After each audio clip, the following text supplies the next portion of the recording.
அரசு பாஜக அரசு கையாளுகின்ற முறை மற்ற மாநிலங்களை ஜனநாயக நாட்டில் மாற்றாந்தாய் மனப்பான்மையோடு அதை பார்க்கிறது. ராஜ்நாத் சிங் வந்தார், திருமலா வந்தாங்க, நிதியமைச்சர் வந்து பார்த்தாங்க. வந்துட்டு நான் கோயிலுக்கு போயிட்டு சாமியை கும்பிட்டு வெளியே வந்து அவங்க சொன்ன வார்த்தை ஒன்று கூட எதுவுமே வந்து தமிழ்நாட்டினுடைய கோரிக்கையை கணக்கில் கொள்ளவில்லை. இந்த 200 கோடியோ 300 கோடி 500 கோடின்னு வச்சுக்கோங்க, அதுக்குள்ள நிதியை எடுத்துக்கன்னு தான் சொல்லியிருக்காங்களே தவிர இவங்க வந்து எந்த நிதியும் சிறப்பு நிதி அதான் தட் இஸ் அண்டர்லைன், சிறப்பு நிதி கொடுக்கவே இல்லை என்பது தான் யதார்த்தமான உண்மை. நீங்கள் வந்து இன்றைக்கு தமிழகம் புறக்கணிக்கப்பட்டிருக்கு.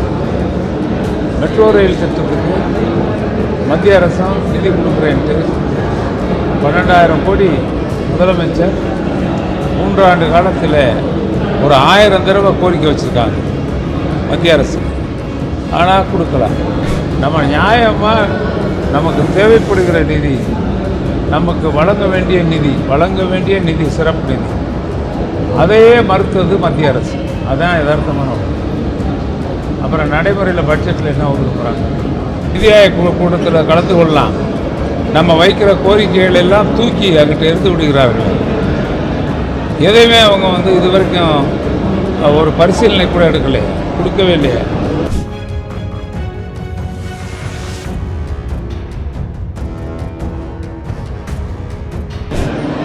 அரசு பாஜக அரசு கையாளுகின்ற முறை மற்ற மாநிலங்களை ஜனநாயக நாட்டில் மாற்றாந்தாய் மனப்பான்மையோடு அதை பார்க்கிறது.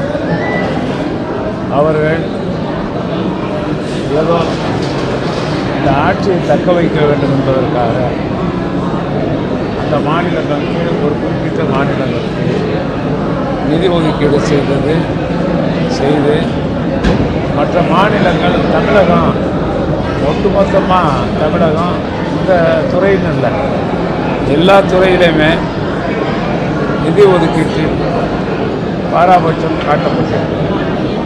உங்களுக்கே நல்லா தெரியும். அதாவது மனித வாழ்வினுடைய வெள்ளம், புயல் என்பது மனித உயிர்களுடைய தொடர்புடையது. உலகமே இன்றைக்கி என்ன சொல்லுதுன்னா, நீங்கள் வந்து ஒரு மனித உயிருக்கு இழப்பு வந்தால் உலகமே குரல் கொடுக்கின்றார். எல்லா நாட்டினுடைய பிரதமர்களும் தலைவர்களும் குரல் கொடுக்கிறோம். மத்திய அரசிடம் வெள்ள நிவாரணம் மற்ற மாநிலங்களுக்கெல்லாம் கொடுத்த மத்திய அரசு பலமுறை கேட்டும் எல்லாம் ராஜ்நாத் சிங் வந்தார், திருமலா வந்தாங்க, நிதியமைச்சர் வந்து பார்த்தாங்க. வந்துட்டு நான் கோயிலுக்கு போயிட்டு சாமியை கும்பிட்டு வெளியே வந்து அவங்க சொன்ன வார்த்தை ஒன்று கூட எதுவுமே வந்து தமிழ்நாட்டினுடைய கோரிக்கையை கணக்கில் கொள்ளவில்லை. நம்ம பல 1000 கோடி கேட்டோம், 1 கோடி கூட ஒதுக்கீடு செய்து தரவில்லை. ஒவ்வொரு ஆண்டும் மழை வெள்ளமோ அல்லது வறட்சி நிவாரணமோ ஒவ்வொரு மாநிலத்துக்கும் இவ்வளவு தொகை கொடுக்க வேண்டும் என்று இருக்கிறது. அந்த 200 கோடியோ 300 கோடி 500 கோடின்னு வச்சுக்கோங்க, அதுக்குள்ள நிதியை எடுத்துக்கன்னு தான் சொல்லியிருக்காங்களே தவிர இவங்க வந்து எந்த நிதியும் சிறப்பு நிதி அதான் தட் இஸ் அண்டர்லைன், சிறப்பு நிதி கொடுக்கவே இல்லை என்பது தான் யதார்த்தமான உண்மை. சிறப்பு நிதி கொடுக்கலாம் தமிழ்நாட்டுக்கு வெள்ள நிவாரணம். அதே மாதிரி எல்லா திட்டங்கள்லையும் பார்த்தீங்கன்னா நீங்கள் வந்து இன்றைக்கு தமிழகம் புறக்கணிக்கப்பட்டிருக்கு. மெட்ரோ ரயில் திட்டத்துக்கு மத்திய அரசும் நிதி கொடுக்குறேன்ட்டு 12,000 கோடி முதலமைச்சர் 3 ஆண்டு காலத்தில் ஒரு 1000 தடவை கோரிக்கை வச்சுருக்காங்க மத்திய அரசு, ஆனால் கொடுக்கலாம். நம்ம நியாயமாக நமக்கு தேவைப்படுகிற நிதி, நமக்கு வழங்க வேண்டிய நிதி சிறப்பு நிதி, அதையே மறுத்தது மத்திய அரசு. அதுதான் யதார்த்தமான ஒன்று. அப்புறம் நடைமுறையில் பட்ஜெட்டில் என்ன ஒதுக்க போகிறாங்க? தமிழ்நாட்டை புறக்கணிக்கிறது மத்திய அரசாங்கம். நாடாளுமன்ற தோல்வி காரணமாக வந்து புறக்கணிக்கிறாங்களா? ஏன்னா தமிழ்நாட்டு மக்கள் நம்ம ஒரு இடம் கூட அவங்களுக்கு கிடைக்கல, அது ஒரு காரணம் தான். மிக மிகுந்த எதிர்பார்ப்புடன் 7-8 முறை வந்தார்கள் தமிழ்நாட்டில்.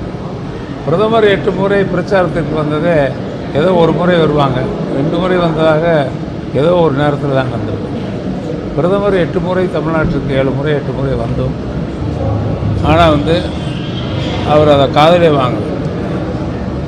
எல்லாம் பார்க்குறேன்ட்டு அப்படியே போயிட்டாங்க. இதை பட்ஜெட்டில் ஏன்னா நான் முழுமையாக இன்றைக்கி என்ன பார்க்கணும், அது என்னென்ன வந்திருக்குன்னு பார்க்கணும். அவங்க தமிழ்நாட்டு மக்களை ஏமாற்றினது தமிழ்நாட்டில் இருக்க 8 கோடி மக்களும் நன்றாக அறிவார்கள். ஏமாற்றியது பாஜக அரசு. தமிழ்நாட்டில் வெள்ளத்தில் நம்ம போய்கிட்டு இருக்கையில் காப்பாற்றுறதுக்கு முன் வராத மத்திய அரசு அது அது பேசுகிறதுக்கு அந்த இயக்கத்தினுடைய தலைவர்கள் பேசுவது, அவர்கள் பேசுவது எந்த விதமான அடிப்படை தகுதியும் கிடையாது. ஏன்னா நிதி ஆயோக் கூட்டத்தில் கலந்து கொள்ளலாம், நம்ம வைக்கிற கோரிக்கைகள் எல்லாம் தூக்கி அங்கிட்ட எடுத்து விடுகிறார்கள். எதையுமே அவங்க இது வரைக்கும் ஒரு பரிசீலனை கூட எடுக்கலையே, கொடுக்கவே இல்லையே. நீங்களே பார்க்குறீங்க பத்திரிகையாளர்கள், ஒரு தடவை ஒருத்தர் ஒரு உதவி கேட்டு வர்றாரு உங்கள்கிட்ட, 2 தடவை கேட்குறாரு, 100 தடவை கேட்குறாரு, 200 தடவை கேட்குறாரு, 1000 தடவை கேட்குறாரு. உதவி என்பது நம்ம ஒன்றும் பிச்சையாக கேட்கலாம். நம்மளுடைய மக்களுடைய வரிப்பணம் ஜிஎஸ்டியின் மூலமாக பல ஆயிரம் கோடி மத்திய அரசுக்கு செல்கிறது. அதற்கு உரிய மாநிலத்துக்கு கிடைக்க வேண்டிய நிதி வழங்கப்பட்டிருக்கிறதா என்றால் இல்லை, மிக குறைவாகத்தான் இருக்கிறது. ஒன்றுமே அதாவது ஜிஎஸ்டியே கட்டாத ஊபி மாநிலத்திற்கு எத்தனையோ லட்சம் கோடி ஒதுக்குறாங்க. என்னென்னா அடுத்த தேர்தலில் 80 தொகுதி வரணும்னா, தமிழ்நாட்டுக்கு 40 தொகுதியில் ஒரு தொகுதி கூட வரல. அதனால் ஒரு குறுகிய மனப்பான்மையோடு தான் இன்றைக்கு மத்திய அரசு செயல்படுகிறது. குறுகிய மனப்பான்மை நல்லா தெரியும். அவங்க குறுகிய மனப்பான்மைக்கு அவங்களுக்கு சரியான முடிவு கிடைக்கும், பாடம் கிடைக்கும். எங்களுடைய முதல்வர் அவர்கள், தளபதியார் அவர்கள் நிதிநிலைக்கேற்ப முக்கியமான எந்த திட்டங்களையும் தேர்தலில் கொடுத்த வாக்குறுதி அத்தனையும் நிறைவேற்றி விட்டார்கள். அதில் ரொம்ப பெரிய திட்டம் மகளிர் உரிமை தொகை, அதுவே நிறைவேற்றி கொண்டிருக்கிறார்கள். 1,16,00,000 பேர் கொடுத்தாரு, இப்போ 1,50,000 பேர் கொடுத்துட்டாரு, தொடர்ச்சியாக கொடுக்க போகிறார். யார் யார் எங்கேருந்து குரல் வருகிறதோ எனக்கு கிடைக்கவில்லை என்று அவர்களெல்லாம் வழங்கப் போகிற அரசு தான் நம்முடைய முதல்வர் தளபதி ஸ்டாலின் அவர்களுடைய அரசு என்பதை நான் மகிழ்ச்சியோடு தெரிவித்துக் கொள்ள வேண்டும்.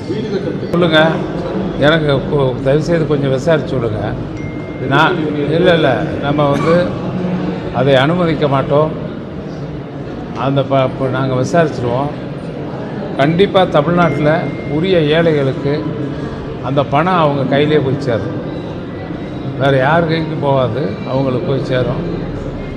யாராவது தெரியாதவங்க அப்பாவி சப்பாவி அவங்க எங்கேயாவது ஒன்று நடந்துச்சுன்னா நான் அதை நிச்சயமாக அதை நாங்கள் அனுமதிக்க மாட்டோம். வீடு கட்டுற திட்டமெல்லாம் நாங்கள் அது ரொம்ப முக்கியமான திட்டம். முதலமைச்சருடைய திட்டத்தில் மிக முக்கியமான திட்டம். 8 லட்சம் பேர் வீடு இல்லாமல் இருக்காங்க தமிழ்நாட்டில். 8 ஆண்டு காலத்தில் கட்டி முடிக்க 6 ஆண்டு காலத்தில் கட்டி முடிக்க வேண்டும் என்று உறுதி செய்து இன்றைக்கு 1 லட்சம் வீடை 3500 கோடி நிதி ஒதுக்கீடு செய்து வழங்கியிருக்கிறார்கள். அந்த திட்டத்தை மிகச்சிறப்பாக செயல்படுத்துவோம். அது முதலமைச்சர் முடிவு செய்யும். இதுபோன்ற செய்திகளை மேலும் தெரிந்து கொள்ள எங்களது யூடியூப், ஃபேஸ்புக் மற்றும் ட்விட்டர் ஆப்களை சப்ஸ்கிரைப் செய்யவும்.